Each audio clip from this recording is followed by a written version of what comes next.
Hello, আসসালামু আলাইকুম। This is Murad বারান face থেকে। আসলে বাংলাদেশের মানুষ সবাই বলে নির্বাচন চায়, নির্বাচন চায়।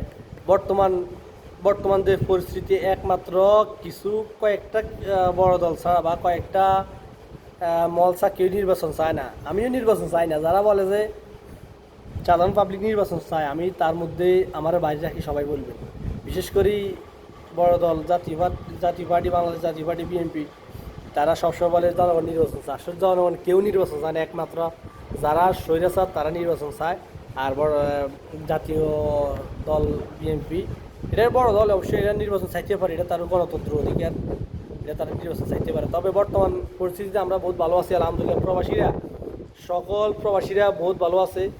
আমরা আগে অনেক সমস্যা বা অনেক টেনশন থাকতো দেশ নিয়ে, এখন দেশের যে অবস্থা বর্তমানে বা চলাফেরা, মানুষের সিকিউরিটি যদিও আগে তো একটু কিছু লুজ হয়েছে, কারণ আগে তো কিছু বলার মতো স্বাধীনতা ছিল না। এখন স্বাধীনতা আছে, এই জন্য সবাই যে কোনো সময় যে কোনো কাজ করতে পারে, মানুষের ভেজাল করতে পারে, সমস্যা হয় না। কারণ সরিষার তো নাই, সরিষার থাকলে হয়তো কোনো সমস্যা করলে, ভেজাল করলে পুলিশ নিয়ে যেত, গুম করে ফেলতো মানুষ, আর কোনো অঘটন কিছু করতো না। কিন্তু বর্তমানে কিছু কিছু একটা মহল আছে, তারা অনেক বারবার বলছে নির্বাচন চাই, নির্বাচন চাই।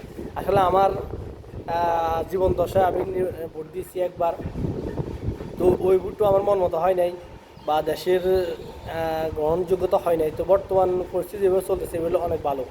বাংলাদেশের মানুষকে নির্বাচন চায় না, বর্তমানে বেশিরভাগ সাধারণ পাবলিক নির্বাচন চায় না। কারণ মানুষ চায় শান্তি, মানুষ চায় সুখ।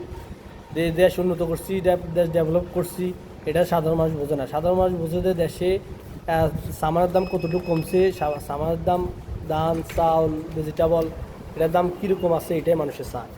তো বর্তমান সমাজে চলতেছে, এটাতে আমি বহুত খুশি। বা আমার প্রবাসীরা যারা আছে, তো অধিকাংশ প্রবাসী দেখতে বলতেছে যে তারা নির্বাচন চায় না, কারণ নির্বাচনে কোনো ভালো কিছু আনতে পারতে না। গত 53 বছরে আমাদের দেশে তিনটা চারটা দল ক্ষমতায় আসছে। 53 বছরে দেশে কিছু করতে পারে না, বরঞ্চ দেশ ডাউনে দিয়ে গেছে। আর আমাদের নির্বাচন দরকার নাই। ডাক্তার ইউনুস স্যার যেভাবে দেশটা চালাইতেছে, এইভাবে যদি আর 5টা বছর চালাই, ইনশাল্লাহ আমরা পৃথিবীর বুকে মাথা উঁচু করে বলতে পারবো বাংলাদেশ নামক একটা কান্ট্রি আছে যেটা পাওয়ার এমনকি শক্তিশালী। Doctor Yunus sir globally internationally player. আর আমাদের বাংলাদেশের যত রাজনীতিবিদ আছে, বেশিরভাগ রাজনীতিবিদে বা এখন ইংলিশ পড়তে পারে না ঠিক করে। বা এই তরুণ প্রজন্মে যারা রাজনীতি করতে চায় তাদের সুযোগ দেওয়া দরকার। যেমন কি আন্দুলুর রহমান পার্থ, নূর, তারা স্মার্ট, তারা দুনিয়া সম্পর্কে জানে, তাদের ইন্টারন্যাশনাল সম্পর্কে কিছু হলে ধারণা আছে, কারণ তারা ইয়াং। আর পুরানা রাজনীতিবিদ যারা আছে তারা সবাই শুধু নির্বাচন চায়। আসলে তার নির্বাচন দেওয়ার মানে হলো তারা দান্দাবাজি করে খাওয়া, আর কিছুই না। নির্বাচন দিলে তাদের পাওয়ার আসবে, ক্ষমতা আসবে, দান্দাবাজি করে খাওয়ার একটা লাইন হবে। তাই আমি নির্বাচন চাই না। যারা বলে জনগণ নির্বাচন চায়, জনগণের বাইরে আমার রাখবেন, আমি নির্বাচন চাই না। ওকে, আল্লাহ হাফেজ।